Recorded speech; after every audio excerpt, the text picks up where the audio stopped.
Hey guys, let's keep reading. We are in chapter 21 Genesis, birth of Isaac.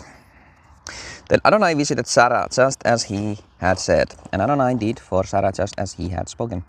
So Sarah became pregnant and gave birth to a son for Abraham in his old age, at the appointed time that God had told him. Abraham named his son who was born to him, whom Sarah bore for him, Isaac. Then Abraham circumcised Isaac, his 8-day-old son, just as God had commanded him. Abraham was 100 years old when Isaac, his son, was born to him. So Sarah said, God has made laughter for me. Everyone who hears will laugh with me. She also said, who would have said to Abraham, Sarah has nursed children, for I have given birth to a son in this old age. This is about the woman at the mill. You know, when the Lord is speaking, there was a man and he was taken, the other left. Then there was a woman at the mill, one was taken and the other, left. That's what this old age is all about. It's about post-resurrection, What's the point of collecting all the harvest if you're not gonna have the lady making something out of it, bread out of it, flour out of it and stuff like that. It's a kind of promise that was upheld here and will continually be upheld by God, that we will prosper. Ishmael banished yet delivered.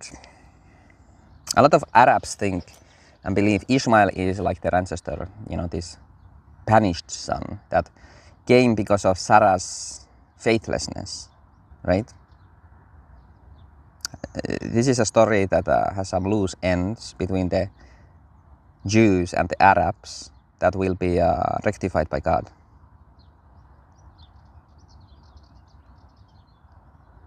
There's gonna be a big brotherhood. That's what I believe. The child grew and was weaned. Abraham made a big feast on the day Isaac was weaned. But Sarah saw the son of Hagar the Egyptian, whom she had borne to Abraham, making fun. So she said to Abraham, drive out this female slave and her son, for the son of this female slave will not be an heir with my son, with Isaac. Now the matter was very displeasing in Abraham's eyes on account of his son. But God said to Abraham, do not be displeased about the boy and your slave woman. Whatever Sarah says to you, listen to her voice. For through Isaac shall your seed be called. Yet I will also make the son of the slave woman into a nation, because he is your seed. So Abraham got up early in the morning and took bread and a skin of water and gave them to Hagar, putting them on her shoulder and the child, and sent her away. She went and wandered about in the wilderness of Beersheba. If it wasn't for Abraham's faith here in God, he would be just like a garbage father, right? It really is the God who redeems us. It's because of him that we can do things that, will be justified later.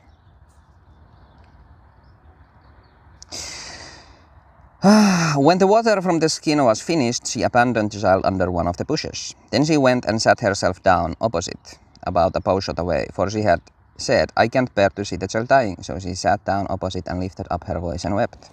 Then God heard the boy's voice, and the angel of God called to Hagar from heaven. And he said to her, what troubles you, Hagar? Do not be afraid, because God has heard the boy's voice where he is.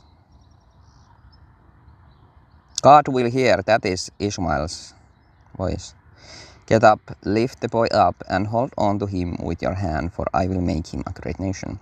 Then God opened her eyes, and she saw a well of water, and she went and filled the water skin and gave the boy drink. God was with the boy, and he grew. He dwelled in the wilderness and became an archer. He dwelled in the wilderness of Paran, and his mother took a wife for him from the land of Egypt. Covenant of Abimelech and Abraham. Now it came about at that same time that Abimelech, with Phicol, the commander of his army, said to Abraham, God is with you in all that you do. So now make a pledge to me here by God that you will not violate your word with me, or with my descendants, or with my offspring, as I have shown loyalty to you.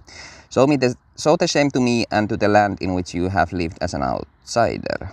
Abraham said, I make a pledge. See, this is kind of compromising, isn't it? We are not supposed to make vows. Anything more than a yes or a no comes from the evil one. Now Abraham had rebuked Abimelech because of the well of water that Abimelech's servant had seized. So Abimelech said, I don't know who did this thing, nor did you tell me, nor did I hear about it until today. Then Abraham took a flock of sheep and cattle and gave them to Abimelech, and the two of them made a covenant. Abraham set 7 young ewe lambs apart from the flock of sheep by themselves. Abimelech said to Abraham, what do these 7 ewe lambs that you set by themselves mean? I don't know how to pronounce that. Ewe lambs? Ewe? I don't know. He said, you are to accept the 7 ewe lambs from my hand, so that they may be witness for me that I dug this well.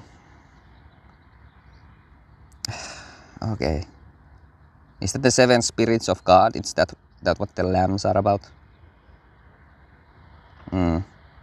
Maybe.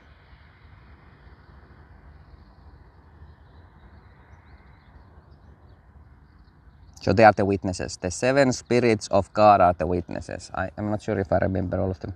I need to check that up. There was a time when I used to think that miracles are possible when all the 7 spirits are present.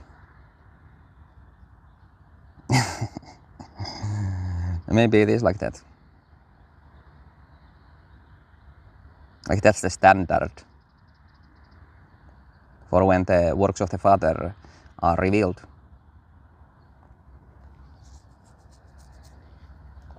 I think it would be really difficult to point out to some place in the world where all the 7 spirits of God are present.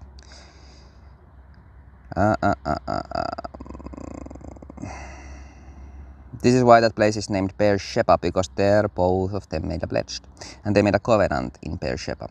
Names are really important when you're reading this old stuff from the Old Testament.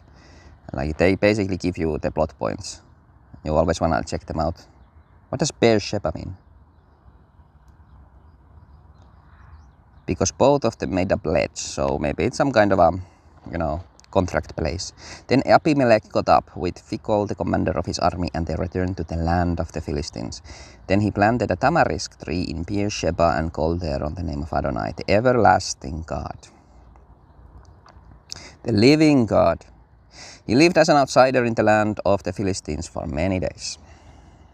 Okay, that's good. Genesis 21, birth of Isaac. Ishmael banished. But yeah, there's gonna be a big brotherhood because of God. Like a real one that's lasting, that will not scatter.